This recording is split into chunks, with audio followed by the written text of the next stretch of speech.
ใสไม่เป็นไรเนาะได้ไหมถ้าปรุงน้ำใสไปเอาไหมเดี๋ยวได้ลองชิมดูไม่แน่ใจ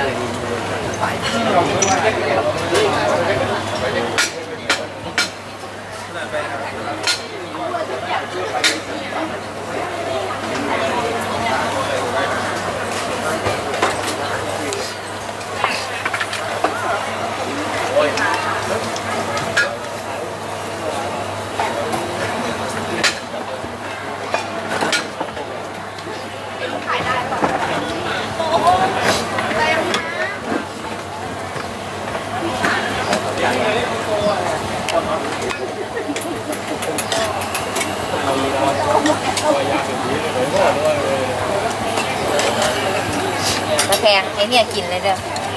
แค่นี้พอ มาก เอาแล้วเดี๋ยวแกะเหลือไม่ให้ฉันเยอะ เนาะ เกลียดเกลียดเลย แล้วน้ำพริกจะไม่กินเลย กินไหม เกลียดแกะ ฉันแบบว่าเห็นไหนไม่อยาก แกะนี่ก็ได้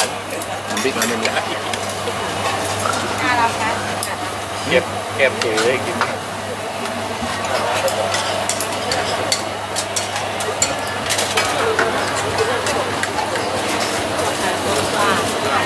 ถ่ายกลับไป